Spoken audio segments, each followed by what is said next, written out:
it, your release over the verticals is perfect. You still got to work on holding it longer on the oxers. And these oxers are little, so when they get up to max height, you have to hold it even longer because he's in flight a microsecond even longer. And some of it is just staying close in your hip angle. It's not that necessarily your arms come back, it's that your whole body comes back and your arms come with it. Yeah. So you got to stay folded longer and leave your hands forward. So the way I learned how to do that on Alex was I would grab a fingerful of mane with one hand. So probably your left hand because you don't have the whip. So grab a fingerful of mane and I would pull myself into his neck and I wouldn't allow myself to come back up until I was like 2 strides clear.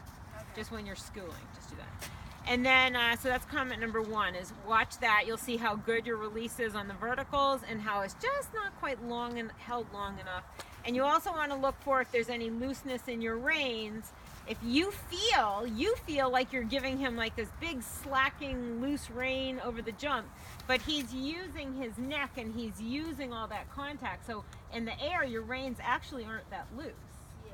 And sometimes seeing is believing. So you'll see that. And then my second comment was on some of the rollbacks and stuff, like especially the first one to the jump going away from us, you got to get your eye on it sooner. When you cross the plane, like if I were to take that jump and extend it towards the driveway, when you're cantering towards me and you cross that plane, that's where you should put your eye on the center of the fence. And then you use your legs to sculpt your path and hold him on the path. But your eye needs to go on the center of that jump. And then same thing when you're coming around to the jump over there in the corner, when you go past where the gates to get out of the ring are, when you cross like that line, that's where you turn your head to the right and you put your eye on the center of that jump.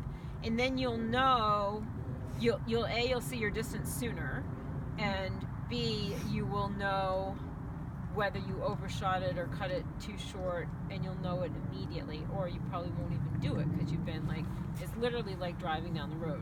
So that's my second comment. My third comment is you didn't sit on the turns. So that's going to have to be like, these are all like conscious things. Like one day, just work on sitting on turns. One day, just work on your release and holding it for a longer time by pulling yourself into the neck.